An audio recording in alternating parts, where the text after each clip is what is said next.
je prends le train, j'ai besoin de la voiture, j'ai besoin du métro, du tram, j'ai besoin d'énormément de transports en commun. Donc si il m'en manque au moins un, je ne peux pas me rendre soit au travail, soit à la maison ou simplement à l'école. J'ai pas pris la voiture depuis longtemps et je suis arrivée en France et je voulais continuer à prendre des bus, à prendre des trains. Je peux vous dire que les déplacements, c'est la croix et la bannière. Bon, entre-temps, j'ai une voiture depuis 4 jours parce que c'est plus possible. Je déteste la voiture, je pense qu'il n'y a pas de futur pour la voiture. En tant que cycliste, moi je ne suis pas du tout en sécurité dans Charleville. Dès que j'emprunte même une rue où on a l'autorisation d'être à contresens, je tremble. Parce que soit je me fais insulter, qu'est-ce que tu fais là, avec le petit tutoiement qui va bien. Soit j'ai peur parce qu'il y a un bus qui arrive en face et je me dis je vais me faire écraser comme une crêpe. Donc je vais sur le trottoir où je me fais incendier par des piétons qui forcément me reprochent d'être sur le trottoir. Quand on est dans les bus, souvent le matin, la température augmente, on est serré, c'est pas super. Et à chaque matin, on ne va pas vraiment à l'école en mode youpi, c'est le monde des bisounours. À chaque fois qu'on subit ce genre de choses, on se dit que dans le futur, il faudrait bien qu'on s'achète une voiture. Il y a un côté très statutaire dans la façon de se déplacer. Je pense notamment aux consultants immobiliers de prestige avec qui je travaille, pour qui c'est impensable de prendre un vélo pour aller faire visiter une maison. Si mon employeur me disait « Bon, écoute, ok, il y a une possibilité de covoiturage, le matin, tu peux arriver plus tôt et puis tu termines plus tôt, par exemple, à 16h. Et là, tu peux reprendre un bus plus tôt.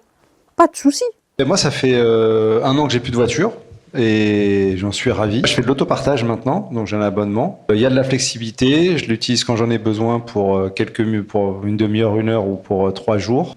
Et donc elle dort pas dans un garage, je paye pas une assurance, les réparations.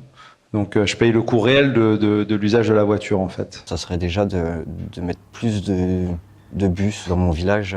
Les premiers bus, ils sont à, on va dire, 7h, 7h30. Il y a des personnes qui travaillent à 6h ou même 5h du matin. Après, faire rouler un bus pour 2 personnes, je peux comprendre qu'ils ont retiré pas mal de bus. Si on me dit du jour au lendemain, je n'ai plus le choix du tout de venir à Bordeaux en voiture, je suis pas d'accord. On a l'impression que c'est radical et qu'on n'a pas le choix. Et du coup, ça crée des frustrations, ça crée soit des gilets jaunes, ça crée soit des Parisiens pas contents qu'on ait fait les quais sur les voies de Seine, alors qu'à la fin, tout le monde est content. Mais c'est la manière où on a imposé, où on a amené les choses qui fait qu'il y a eu des réactions. Pour moi, ça représente aussi un problème. Vous posez la question de en 2050, comment on va se déplacer. Moi, je pense qu'en fait, on va ressortir les vélos des années 70 qui seront en acier et qui, dans 70 ans, seront en parfait état de marche, comparé aux voitures qui n'auront même plus le carburant pour avancer. Il y a un phénomène de gentrification qui se fait dans les grandes villes. Moi, j'utilise un véhicule tous les jours pour mon travail.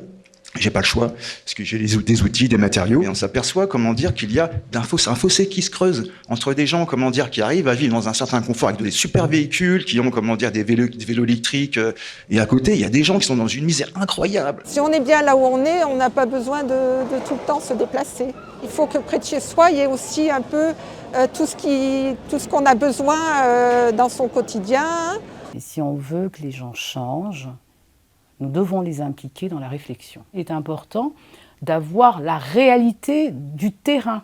C'est-à-dire qu'on ne part pas sur des idées comme ça, en se disant oui, selon les études, de quelle étude parle-t-on? Le climat, d'accord, mais on parle de l'humain d'abord avant de parler du climat. Il faudrait arriver à trouver jusqu'où les gens sont prêts à aller.